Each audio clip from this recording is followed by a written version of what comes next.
Hey, what's up guys? Welcome back to Guys That Magic. This is Hunter coming at you with another EDH deck tech. That is right. We are still trekking along, talking about all these Marvel Secret Lair cards that are coming out. I'm building another deck around another one. If you guys have already seen it, go back to the channel. Check out Black Panther. I built that one as well, and there could be more coming on the way. But this one, we are talking about the man himself, the creator. It is Iron Man. That is right, Tony Stark. We are going to be building a spicy deck around it. But before we get into the entire deck tech, I just want to remind everybody to hit this like button to show us that you guys do enjoy these deck techs. Also, subscribe to the channel if you haven't done so already, so you're staying up to date with all the other deck techs and all the other videos that we're putting out all the time, because we like to make content for you guys and we appreciate every single one of you. So let's go ahead and get started with this deck tech. So the deck is going to be around Iron Man. That's right, it is the Titan of Innovation. It is 3, a blue, and a red for a 4/4 legendary artifact creature human hero. It's got flying and it has haste, which is great because it is attack trigger. The attack trigger says whenever Iron Man attacks, you create a treasure token. Then you may sacrifice a non-creature artifact. If you do, you search your library for an artifact card with mana value equal to 1 plus the sacrificed artifact's mana value, put it onto the battlefield tapped, and then shuffle. I think it's very cool that it happens immediately because you can go ahead and sacrifice that treasure token and then go ahead and get something with 1 mana value and throw it onto the field. In a minute, you will see from Secret Lair, there are 2 of those artifacts that you can go ahead and grab immediately. But so the way we're building Iron Man, though, artifacts matter, obviously. We're going to be putting some beefy artifacts in this deck. We're going to be keeping to sacrificing our artifacts to make it grow. We're going to be getting artifacts back from the grave. We're just going to be filling our board with artifacts and winning, swinging, killing our opponents. It's the name of the game, right? You want to be last man standing with Iron Man. I can totally see that happening. So let's go ahead and get into it. Like I mentioned before, we are going to be talking about the Secret Lair portion first. So if you are lucky enough to go ahead and get this happens on November 4th at 9 a.m. Pacific time. They said it's a limited run. So if you're lucky enough to get this, go ahead and pick it up. If not, maybe you can pick up a single on TCG Player or one of those other websites that you can pick up singles, or even at your local game store if they were lucky enough to get it. But let's talk about Iron Man and the entire Secret Lair that comes with Iron Man himself. This first card is Commander's Plate, 1 mana. Your artifact equipment. Equipped creature gets +3/+3 and has protection from each other color that is not in your commander's color identity. Equip your commander for 3 mana, or just equip anything for 5 mana. Really powerful card in EDH. It has gone up there in price, and I'm really happy to see a reprint here. However, I did mention the scarcity of it is going to probably stay about the same amount of money. But Shane actually mentioned this is perfect flavor for Iron Man, because in battle, Iron Man can call his suit at a blink of an eye, and that's what you can do with Iron Man the card. While you attack, you go ahead and sacrifice the treasure that Iron Man makes. It goes and gets the Commander's Plate. Commander's Plate flies into the battlefield. Granted, you can't attach it right away until the next main phase, but very cool flavor there. Soul Ring, everybody knows it. It is the Iron Man Soul in this one. It's 1 mana. Tap it for 2 colorless. Galvanic Blast with cool new art for 1 red mana. It's an instant. It deals 2 damage to any target, but it has Metalcraft, which means it deals 4 damage to any target instead if you control 3 or more artifacts. And Inventor's Fair, which I felt like was a perfect flavor win for Magic. It's a legendary land at the beginning of your upkeep. If you control 3 or more artifacts, you gain 1 life. You can also tap it for a colorless, or you can pay 4, tap it, sacrifice Adventurous Fair, search your library for an artifact card, reveal it, put it in your hand, then shuffle. Activate only if you control 3 or more artifacts. So, like I said, flavor win there for Adventurous Fair. It was perfect to have the Expo, the Stark Expo on the front there. And yeah, I'm really happy about these all being reprints here. It's Iron Man. Very cool. So let's go ahead and jump into the new cards we're throwing in to make this deck really go.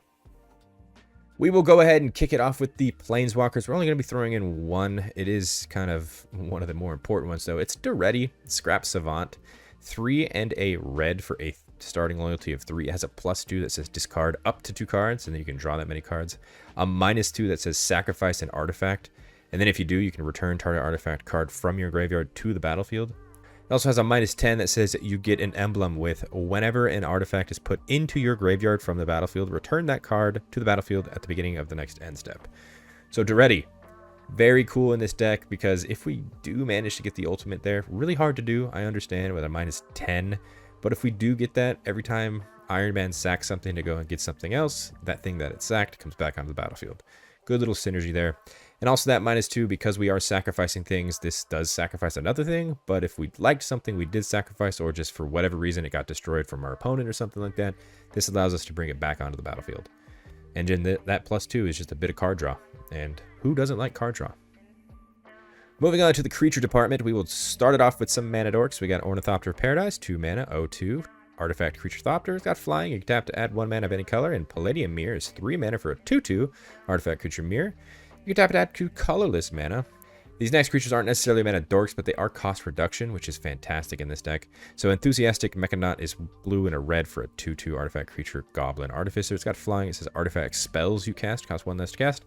Foundry Inspector, everybody knows this one. 3 generic for a 3/2 Artifact Construct.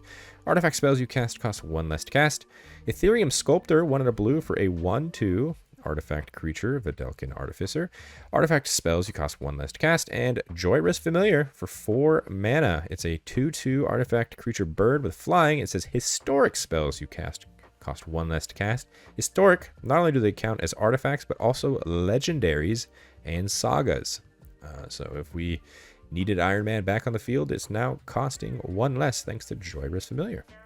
Moving on to some creatures that give us some card draw. How about Joyra herself? It's Joyra Weatherlight Captain, 2 blue-red for a 3/3 legendary creature human artificer. Whenever you cast a historic spell, you draw a card. Padim, Consul of Innovations, 3 and a blue for a 1/4 legendary creature Vidalcan Artificer. Artifacts you control have hexproof, so if anyone's trying to blow up our stuff, no thank you. And at the beginning of your upkeep, if you control the artifact with the highest mana value or tied for the highest mana value, draw a card. Hopefully someone at the table also isn't running a huge, heavy artifact-themed deck, because most of the time, Padim is going to draw us an extra card every turn. Professional Facebreaker, not necessarily card drop, but card advantage, is 2 and a red for a 2/3 creature human warrior. As Menace, and it says whenever 1 or more creatures you control deal combat damage to a player, you create a treasure token. You can also sacrifice a treasure to exile the top card of your library, and you may play that card this turn. Moving on to the bulk of our creature package here, I just consider all these just good value, so I'll explain one by one.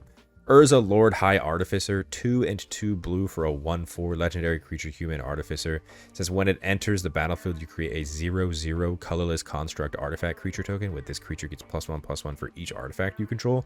As an ability, you can tap an untapped artifact you control to add a blue mana. Or you could pay 5, shuffle your library, then exile the top card. Until end of turn, you may play that card without paying its mana cost. So it's kind of both in the beginning sections of a mana dork and also card advantage. Urza Lord High Artificer is one of the best kind of artifact cards you can have, and that is why it's so high on the list of just commanders in all of EDH.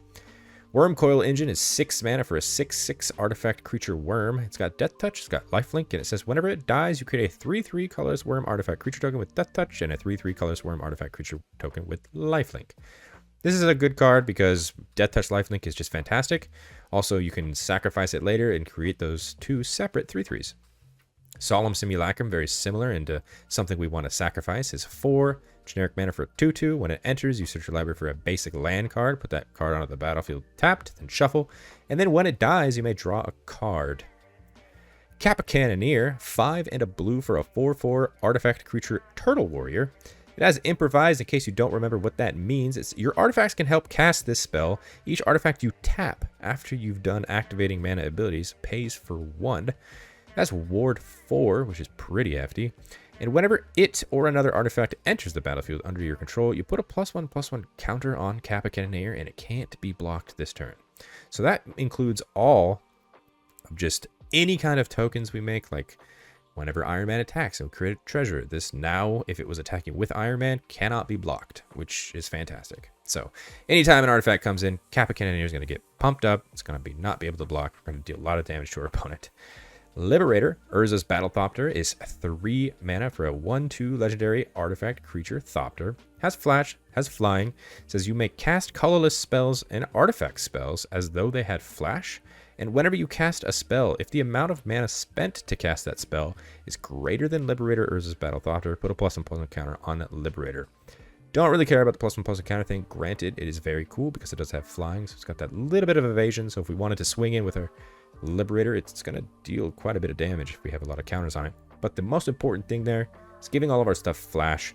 This deck is hefty in the artifact department, so it doesn't matter when we cast it. We can do it on anybody's turn with Liberator on the field. Phyrexian Metamorph is 3 and a Phyrexian blue. That means you can pay either a blue or 2 life. It is a 0/0 artifact creature Phyrexian Shapeshifter. It says you may have Phyrexian Metamorph enter the battlefield as a copy of any artifact or creature on the battlefield except as an artifact in addition to his other types. So that's on the entire battlefield. That's not just your side. So if our opponent has something that you really want, cast this, copy it, you get one too. Or if we have something that's massive already on the battlefield for our side, do the same thing. Cast this, copy that. Now our opponent has to pick one to get rid of. Wrapping up these kind of good value creatures here, we have Spellskite, 2 generic for a 0/4 artifact creature, Phyrexian Horror. You can pay a Phyrexian blue to change a target spell or ability to Spellskite. So if any kind of pesky spot removal is going on something else, we just pay 2 life or 1 blue and say, nope, it's going after Spellskite instead. Reckless Fireweaver is really good in this deck as 1 and a red for a 1/3 creature human artificer. It says whenever an artifact enters the battlefield under your control, Reckless Fireweaver deals 1 damage to each opponent. I love the fact that this says each opponent because we are making a lot of different kind of artifacts come in, which means 1 damage to each opponent every time that happens. Shimmermere, 3 mana for a 2/2 artifact creature mirror. It's got flash and it says you may cast artifact spells as though they had flash. So pretty much the exact same wording there on Liberator, except Liberator also said colorless, but it doesn't really matter here because all of our colorless spells in this deck are going to be just artifacts. So these next creatures are going to really help care about anything that's in our graveyard as far as the artifact variety. Our commander likes to get rid of artifacts to bring in other bigger artifacts from our deck. So let's get those things that we got rid of back into the battlefield. Or if your opponent got rid of them for whatever reason, let's just, like I said, bring them back. So Emry, Lurker of the Loch, is going in for 2 and a blue for a 1/2 legendary creature Merfolk Wizard. The spell costs 1 less to cast for each artifact you control. It says whenever it enters, mill 4 cards. You can also tap it, choose target artifact card in your graveyard. You may cast that card this turn. Goblin Engineer is 1 and a red for a 1/2 creature Goblin Artificer. It says when it enters the battlefield, you may search your library for an artifact card, put it into your graveyard, and then shuffle your library. And then later, you can pay a red, tap it, sacrifice an artifact, return target artifact card with converted mana cost 3 or less from your graveyard to the battlefield. Scrap Trawler is 3 mana for a 3/2 artifact creature construct. It says whenever it or another artifact you control is put into the graveyard from the battlefield, return to your hand target artifact in your graveyard with lesser mana value. And then, of course, just good old-fashioned Mirror Retriever is just 2 mana for a 1/1 artifact creature mirror. It says when it dies, return another target artifact card from your graveyard to your hand. So, yeah, all these abilities are very good when it comes to our deck, getting rid of artifacts, and then later, all these cards, bring them back. The final 3 creatures we are talking about today kind of just end the game in a way. So this first one is Blightsteel Colossus for 12 mana. We have an 11/11 artifact creature Golem. It's got Trample, it's got Infect, it's got Indestructible. It says if it would be put into a graveyard from anywhere, reveal it and shuffle it into its owner's library instead. This will kill a player. Just hit them for 11 points of poison. They're out of the game. Cyberdrive Awakener, 5 and a blue for a 4/4 artifact creature construct. That's flying. It says other artifact creatures you control have flying. And whenever it enters the battlefield until end of turn, each non-creature artifact you control becomes an artifact creature with base power and toughness 4/4. This hits the field, you pretty much win the game, depending on how many artifacts you have on the field. If you have a bunch of treasures or something like that, well, guess what? All those treasures are now 4/4 flyers. Swing at all of your opponents. It's going to be hard to block, so this is a big finisher. And good old-fashioned Hellkite Tyrant, 4 and 2 red for a 6/5 creature dragon. It's got flying, it's got trample. It says whenever it deals combat damage to a player, you gain control of all artifacts that player controls. And then at the beginning of your upkeep, if you control 20 or more artifacts, you win the game. So my favorite text on Magic just says, I win if I have a certain threshold, and Hellkite Tyrant is exactly that. Moving on to the sorcery department. First up, we've got one removal spell. That's right, it is Blasphemous Act. 8 and a red for a sorcery that says this spell costs 1 less to cast for each creature on the battlefield. It deals 13 damage to each creature. Every time I've ever casted Blasphemous Act, I've only cast it for 1 red mana. Blows up the board. If we are in that dire straits, Blasphemous Act, let's reset. Moving on to some sorceries that give us a bit of card advantage, if you will. Jessica's Will is 2 and a red for a sorcery. Choose one. If you control your commander as you cast a spell, you can choose both. You can add a red for each card in target opponent's hand, or you can exile the top 3 cards of your library. You may play them this turn. Thoughtcast is 4 and a blue for a sorcery that has affinity for artifacts. You can draw 2 cards. Windfall, 2 and a blue. Each player discards their hand, then draws cards equal to the greatest number of cards a player discarded this way. You've seen some of the abilities to go ahead and get our artifacts back onto the battlefield, so getting rid of her hand, not necessarily a bad thing in this situation. Draw cards. These last 2 sorceries care about going to grab an artifact we want. Fabricate is 2 and a blue for a sorcery. Search your library for an artifact card, reveal it, put it in your hand, then shuffle. Yeah, just go get the one you need. And Trash for Treasure is 2 and a red. Sorcery as an additional cost to cast this spell, sacrifice an artifact, and then return target artifact from your graveyard to the battlefield. That does not matter about the mana value. Get the biggest, meanest thing that's still in your graveyard or was put in your graveyard, put it back on the battlefield. Let's move on to the instance department. First and foremost, let's talk about the removal. Chaos Warp's 2 and a red for an instant. The owner of target permanent shuffles it into their library, then reveals the top card of the library. If it's a permanent card, they put it on the battlefield. Get rid of their best thing. Pongify and Rapid Hybridization do the exact same thing. They both cost 1 blue mana. They're both an instant. They both say destroy target creature. And then they can't be regenerated. And it also says that the controller creates a 3/3 in its place. For Pongify, you make a 3/3 green ape. For Rapid Hybridization, you make a 3/3 green frog. Lizard. So, sorry about your thing, but here's 3/3. Cyclonic Rift is 1 and a blue for an instant. Return target non-land permanent you don't control to its owner's hand. But of course, that beautiful text of Overload, 6 and a blue. Instead of saying target, you say each. And that is just, get it out of my face. The next 2 cards are just a bit of counters. And then the second one, a little bit more than a counter. Counter spell, 2 blue, counter target spell. 3 steps ahead is a blue, but it's got Spree, so it's got some other modes that you can do on it, depending on how much mana you have. You can pay an additional 1 on a blue to counter target spell. You can pay an additional 3 to create a token that's a copy of target artifact or creature you control. And you can pay an additional 2 to draw 2 cards, then discard a card. Just all the flexibility on this card just screams, put it in this deck, so I did. The last instant here is one of those that we've seen already. It's go and get the artifact you need. That's Whir of Intervention. It's X and 3 blue for an instant. It's got Improvise, and it says search your library for an artifact card with converted mana cost X or less. Put it onto the battlefield, then shuffle your library. Simple, easy, to the point. Go and get that best artifact you need. All right, we've talked artifacts plenty. Let's get into them, shall we? First up, we are talking mana rocks. So, Earth's Mightiest Emblem is going in here. That is right. It is an arcane signet, but I'm showing you this cool art because if you spend $200 on the secret layer, you can get this for free. Yep. You tap it to add 1 mana of any color in your commander's color identity. Felwar Stone's 2 mana artifact. You tap to add 1 mana of any color that a landed opponent could produce. Talisman in our colors is 2 mana. You can tap it to add a colorless, or you can tap it to add a blue or red. And if you do, it'll deal 1 damage to you. These next 2 are not only just mana rocks, but they do extra stuff. So the Might Stone and the Weak Stone is 5 mana. So when it enters the battlefield, you can choose one. You can draw 2 cards, or you can give target creature a -5/-5 until end of turn. And then, of course, you can tap it for 2 colorless mana, but this mana can't be spent to cast non-artifact spells. Crystal Skull Isu Spyglass is 2 and 2 blue for a legendary artifact. It says you may look at the top card of your library anytime, and you may play historic lands and cast historic spells from the top of your library. It also taps for a blue.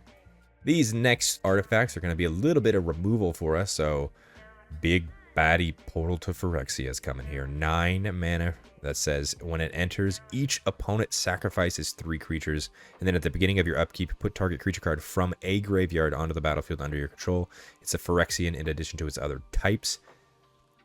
Absolute bomb if you get this out. Ghost Vacuum, 1 mana. I absolutely love this card. You can tap it to exile a card from a graveyard. Yeah, I love that. Any kind of graveyard reanimation type deck we're going against is going to hate Ghost Vacuum. And then just use this on every turn. Doesn't matter. Just keep attacking people's graveyards as long as they have creatures, because later you can pay 6, tap it, sacrifice Ghost Vacuum, and put each creature card exiled with Ghost Vacuum onto the battlefield under your control with a flying counter on it. Each of them is a 1/1 spirit in addition to his other types, and you can only activate as a sorcery. Boom. This is a board in a box at late game. Moving on to some artifacts that give us a bit more of an advantage in our favor. We have Chamil, the Inner Sun, 6 mana for a legendary artifact that says spells you control can't be countered. And at the beginning of your end step, you discover 5. What does that mean in case you don't remember? It's like Cascade, but better, because you can put it in your hand if you don't want to. So it says exile cards from the top of your library until you exile a non-land card with mana value 5 or less. Cast it without paying its mana cost, or put it into your hand. Put the rest on the bottom in a random order. So, beautiful advantage there. Just, oh, end step. I'm going to get something big. Darksteel Monolith is 8 mana for an artifact. It's got Indestructible. And once each turn, you may pay 0 rather than pay the mana cost for colorless spells you cast from your hand. Yes, please.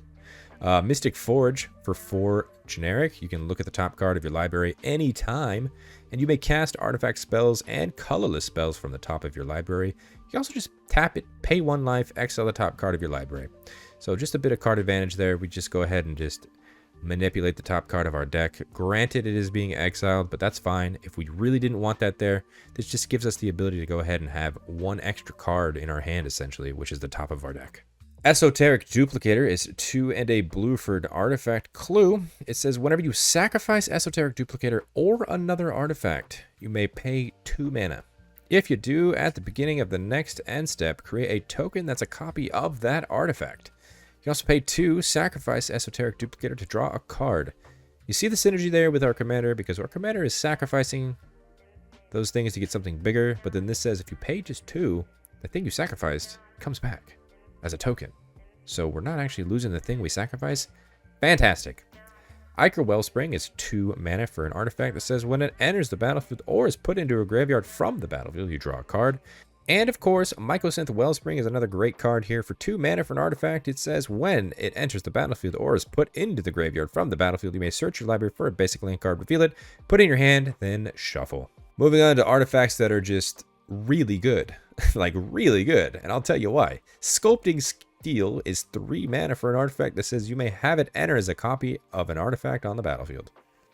Once again, those little words of any artifact on the battlefield is not just our artifact. So if our opponent does, for whatever reason, have something better than us, which is probably not going to happen, but we can copy that. Or let's say we got a Portal to Phyrexia on the battlefield. We make this a Portal to Phyrexia as well. Now we have 2, and now I think that's just a game over.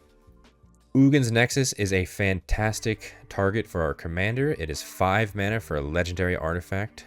It says if a player would begin an extra turn, that player skips that turn instead. And then if Ugin's Nexus would be put into a graveyard from the battlefield, that's what our commander's doing, instead exile it and take an extra turn after this one. Unwinding Clock is 4 mana for an artifact that says untap all artifacts you control during each other player's untap step. Really good if we attacked with some of our artifacts. We're going to untap them. Plus, our commander brings in those artifacts that we are kind of getting onto the battlefield. They come in tapped. So Unwinding Clock is a very good card here. And the final card that's basically good card good is Simulacrum Synthesizer, 2 and a blue for an artifact. It says when it enters the battlefield, you scry 2. And whenever another artifact with mana value 3 or greater enters the battlefield under your control, you create a 0/0 colorless construct artifact creature token with this creature gets +1/+1 for each artifact you control.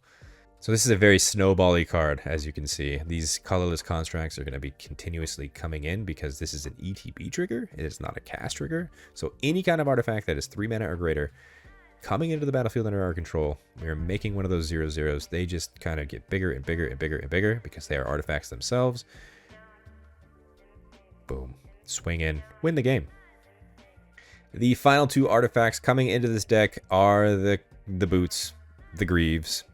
It's just to give our commander a little bit of protection, even though our commander does have haste already.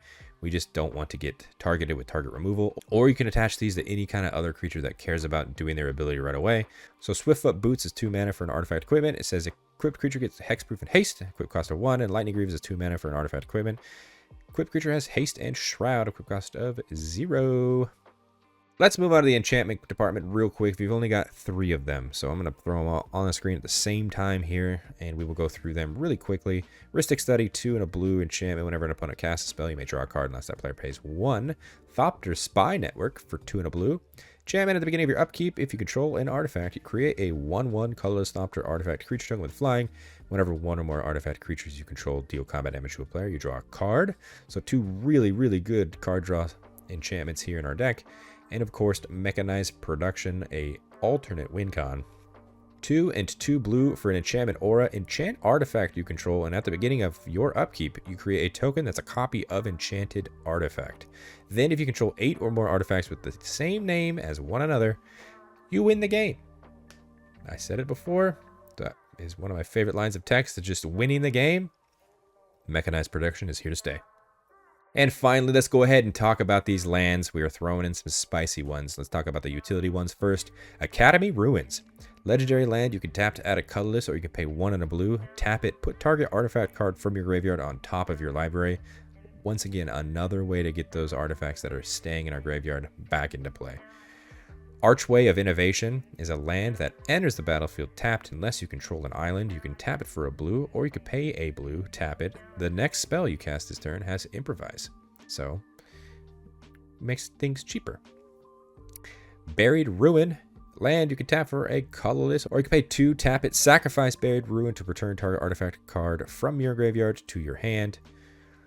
Fomori Vault is a land you can tap for a colorless. You can also pay 3, tap it, discard a card, and look at the top X cards of your library, where X is the number of artifacts you control. Put one of those cards into your hand and the rest on the bottom of your library in a random order. Rogue's Passage, you can tap it for a colorless. You can pay 4, tap it, target creature can't be blocked this turn. Would be a shame if we did that on our Blightsteel Colossus. Oops. The Mycosynth Gardens. You can tap it for a colorless. You can pay 1, tap it to add 1 mana of any color, or you could pay X, tap it, and this becomes a copy of a target non-token artifact you control with mana value X. So if we really needed to get something twice as good, seems good in my book. And now let's move on to those artifacts that tap for our colors. The first one, you're like, that doesn't tap for a color at all. I know, but it does tap for a color, and that's all it does. So it's going into this part. It's Darksteel Citadel. It's an artifact land. It's got indestructible. You can tap it, add a colorless. Great Furnace, artifact land. You can tap it for a red. Seat of the Synod, artifact land. You can tap for a blue. Silver Bluff Bridge, artifact land.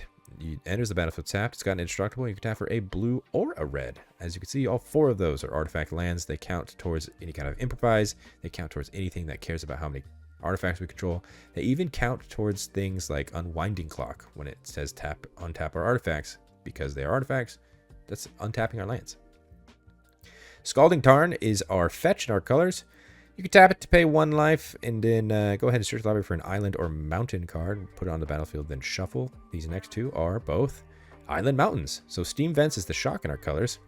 When it enters the battlefield, you can pay 2 life, and if you don't, it enters tapped. And Thundering Falls always enters the battlefield tapped, but when it does, you can surveil 1. Riverglide Pathway is a land that you can either play on the blue or the red side, so either taps for a blue or a red. Shivan Reef, you can tap for a colorless, or you can tap for a blue or red, and if you do, it deals 1 damage to you. Stormcarved Coast enters the battlefield tapped unless you control 2 or more other lands. It taps for a blue or red. Sulphur Falls enters the battlefield tapped unless you control an island or a mountain. Taps for blue or red. And Training Center, that is right, it is the bond land of our colors. We are EDH deck. Put these in every deck. Enters the battlefield tapped unless you have 2 or more opponents. Also taps for a blue or red. And last but not least, we are adding 8 islands and 8 mountains. And that is going to do it. That is the entire deck tech for Iron Man Titan of Innovation. This is just my build. Comment down below. Maybe I missed something that you added to your build. Maybe there's a spicy card that I completely missed, and I would love to hear about it. Maybe there's a card that you think I shouldn't have added. I'm always interested in those opinions as well. But hit that like button to let me know if you guys liked this video, and subscribe to the channel if you haven't done so already. right down below. I know like 80% of you aren't even subscribed. What are we doing? But yeah, my final thoughts on Iron Man. I love this card. I think it's very powerful, and I love that it can do the thing right away because it has haste, and it goes and gets that, like I said in the beginning, go and get that commander's place. Now Iron Man is protected. So really cool flavor there. I love it. It's a very cool deck. Is it kind of artifacts matter is a thing already. I think Iron Man kind of puts it over the top, going and make it kind of like a pod strategy, but it's very cool. In the description, you'll find links to all of our social media accounts. That's TikTok, Twitter, and Instagram, at Guys That Magic for each one. Also in the description, you'll find link to this entire deck list. If you guys wanted to go ahead and try it out yourself, hit the link down there. It's on the Mox field. Play test it. Let me know what you think. On the screen right now, those are all of our current Patreon subscribers. Thank you guys so much for your added support. It really does mean the world to us. If you guys wanted to check out what they're seeing, which is not here on YouTube, check the link in the description as well and consider subscribing. And until the next video, I hope you guys have a great rest of your day. Peace.